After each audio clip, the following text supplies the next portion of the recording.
Bismillahirrahmanirrahim. Assalamualaikum warahmatullahi wabarakatuh. Jumpa lagi di channel YouTube Privanista. Masih di sudut edukasi, belajar mudah dan menyenangkan. Bagaimana kabar adik-adik hari ini? Semoga selalu dalam keadaan sehat ya. Karena pastinya dengan kondisi yang sehat, kita bisa melakukan berbagai kegiatan yang kita inginkan. Dan dengan keadaan yang sehat pula, pastinya kita bisa belajar bersama untuk membahas soal-soal dari buku GAP ya, Gelora Aksara Pratama Matematika untuk kelas 6 ya, SD atau MI ya, untuk SD atau MI kelas 6 ya, terbitan dari GAP atau Gelora Aksara Pratama. Jadi buku ini sebenarnya sama kayak buku ESPS Matematika, cuman yang membedakan adalah di akhir bab ya. Tapi untuk latihannya itu sama, baik latihan 1, 2 dan seterusnya. Nah, oke, untuk kali ini kita akan melanjutkan pembahasan untuk soal latihan ulangan pelajaran 5 paket 1 yang bagian B ya. Jadi yang bagian A kemarin ada 15 soal sudah kita bahas, sekarang kita ke bagian B. Ini ada 5 soal ya, latihan ulangan pelajaran 5 ya. Untuk yang paket 1 yang bagian A ya, ini udah kita bahas kemarin 15 nomor. Nah, sekarang kita ke bagian B. Jadi mungkin yang masih ketinggalan bisa dicek ya di pembahasan GAP Matematika kelas 6. Oke, langsung aja kita ke soal yang pertama ya. Di sini ada data ya. 4, 9, 5, 6, 7, 8, 5, 8, 8, 10, 6. Urutkan data tersebut dari yang terkecil ya. Data ini masih diacak ya. Ada 4, ada 9, ada 5. Lah ini kan tidak urut. Nah, untuk mengurutkan ya supaya tidak ada yang kelewatan, kita hitung dulu jumlah datanya ada berapa ini. Ada berapa banyak datanya? Ada 1, 2, 3, 4, 5, 6, 7, 8, 9, 10, 11 ya. Ada 11 data ya. Kemudian nanti kita urutkan dari yang paling kecil. Yang paling kecil di sini adalah 4 ya. Dan yang paling besar adalah 10. Oke, langsung saja untuk yang nomor 1 di sini sudah saya tuliskan ya adik-adik. Nah ini ya, sudah saya urutkan. Nah, mulai dari yang terkecil yaitu 4, kemudian 5-nya ada 2, 5, 6-nya ada 2, 6, 6, 7, 8-nya ada 3, 8, 8, 9 dan 10. Coba kita cek apakah sudah sesuai. Jadi ada 11 data ya. 1, 2, 3, 4, 5, 6, 7, 8, 9, 10, 11 ya.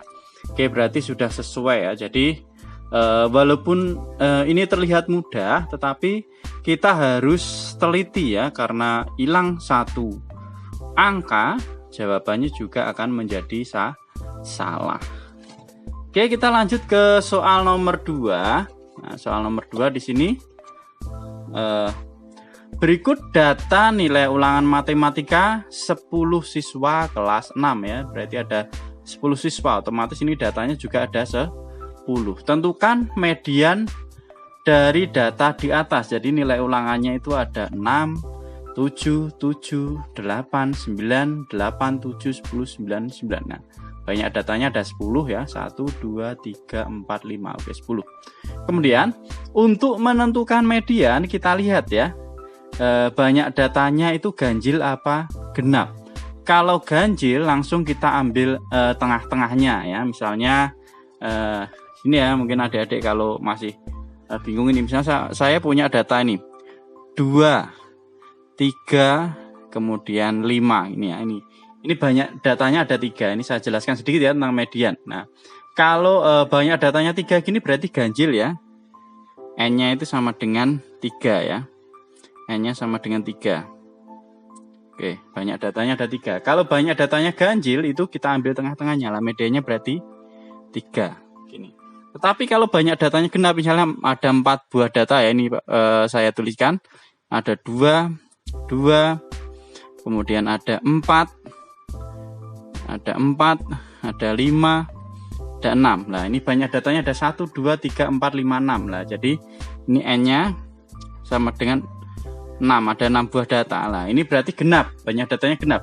Kalau banyak datanya genap, berarti kita ambil 2 data yang di tengah-tengah ya. Berarti Caranya gimana? Ini banyak datanya 6. Berarti 6 kita bagi 2 dapatnya 3. Maka kita ambil data yang ketiga dan keempat ya. Data yang ketiga dan keempat berarti ini ya. Kemudian kita hitung rata-ratanya. Jadi data ketiga ditambah data keempat dibagi 2. Maka mediannya itu berarti sama dengan 4 ditambah 4 dibagi 2. Nah seperti ini. 4 tambah 4 8. 8 bagi 2 dapatnya 4. Maka mediannya adalah 4. Gini ya, ini hanya sedikit penjelasan saja untuk menentukan median untuk data genap maupun data ganjil. Nah, sekarang di sini datanya adalah genap, maka kita cari ya, banyak datanya ada 10, berarti 10 dibagi 2 dapatnya 5. Tapi kita urutkan terlebih dahulu ya adik-adik. Nah ini sudah saya urutkan untuk yang nomor 2. Nah ini dia data nilai ulangan matematika siswa kelas 6 ya. Ini saya urutkan dari yang paling kecil, yaitu 6, 7, 7, 7, 8, 8, 9, 9, 9, 10. Nah untuk mencari medianya data genap berarti karena datanya tadi ada 10, berarti 10 dibagi 2 dapatnya berapa? 5 ya. Maka kita ambil data ke-5 dan ke-6 dibagi 2. 1, 2, 3, 4, 5. Data ke-5-nya adalah 8. Data ke-6-nya juga 8. Berarti 8 ditambah 8 dibagi 2. Ini mencari medianya. 8 tambah 8 bagi 2. 8 tambah 8 berapa? 16. 16 bagi 2 hasilnya adalah 8. Jadi medianya adalah 8 ya. Seperti itu adik-adik caranya ya. Jadi ingat, yang pertama urutkan data terlebih dahulu. Setelah itu dilihat banyak datanya, itu ganjil apa genap ya. Kalau ganjil berarti langsung diambil tengah-tengahnya. Kalau genap berarti dibagi 2, kemudian data yang tengah-tengah ditambah data tengah-tengah tambah 1 diambil rata-ratanya. Seperti itu ya adik-adik. Itu untuk mencari median. Oke, kita lanjut ke soal berikutnya nomor 3. Ya, di sini ada, perhatikan tabel berikut untuk menjawab soal nomor 3 dan 5 ya. Ini maksudnya 3 sampai 5 ya. Data penjualan ikan ya. Jadi ada ikan lele, banyaknya yang terjual ada 35 ekor. Kemudian ikan mas ya, belum tahu berapa ekor yang terjual. Ikan mujair ini ada 15 ekor dan ikan nila ada 10 ekor ya. Kemudian pertanyaan yang nomor 3, berapa banyak penjualan ikan mas jika total penjualan ikan adalah 80 ekor? Nah, banyak penjualan ikan mas ada berapa? Caranya gimana ya? Karena sudah diketahui ya, total penjualannya itu adalah 80 ekor, maka kita bisa mencari banyak penjualan ikan mas ya. Caranya berarti total penjualan dikurangi dengan yang sudah diketahui yang terjual ya. Berarti 80 dikurangi 35 tambah 15 tambah 10. Oke, kita lihat caranya untuk yang nomor 3 ya adik-adik lah ini. Jadi total penjualan ikan tadi ada 80 ekor.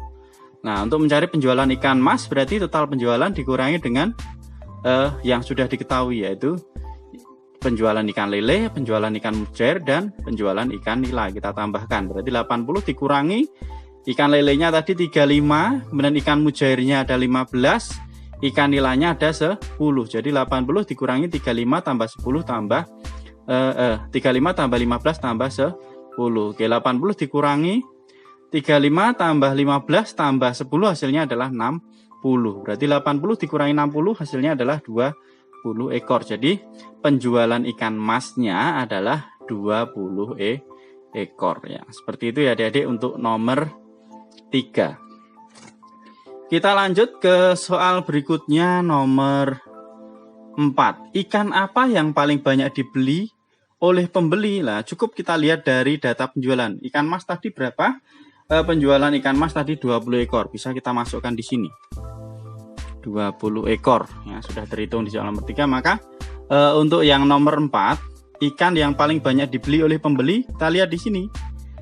Ikan lele 35, ikan mas 20, ikan mujair 15, ikan nila 10. Maka yang banyak dibeli oleh pembeli adalah ikan lele sebanyak 35. Maka jawabannya adalah untuk yang nomor 4, ikan yang paling banyak dibeli oleh pembeli adalah ikan lele, itu nomor 4 ya. Kalau ditanyakan misalnya ikan apa yang paling sedikit dibeli oleh pembeli, ya jawabannya ikan nila 10 ya, seperti itu. Oke, kita lanjut ke soal yang terakhir. tentukan rata-rata penjualan ikan. Nah, untuk menentukan rata-rata berarti banyak data dibagi dengan jenis data ya. Jadi jumlah data dibagi dengan jenis datanya ada berapa ini ya. Jadi ini kita tambahkan ya. Tadi ditambahkan sudah hasilnya 80 ya.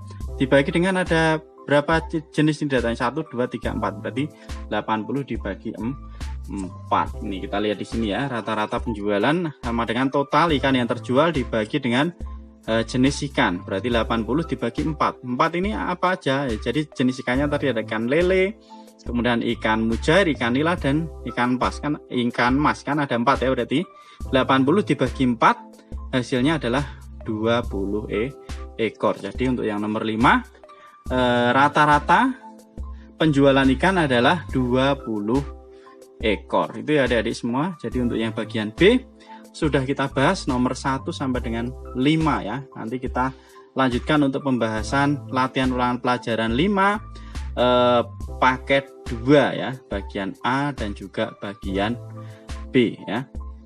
Oke, terima kasih sudah meluangkan waktu untuk belajar bersama. Mohon maaf apabila ada kekurangan. Silahkan pertanyaan atau saran bisa dituliskan di kolom komentar untuk kita diskusikan bersama-sama ya. Jangan lupa untuk selalu berdoa agar diberikan kemudahan dan kelancaran di setiap kegiatan yang kita lakukan. Sekali lagi terima kasih dan mohon maaf apabila ada kekurangan. Saya akhiri. Assalamualaikum warahmatullahi wabarakatuh.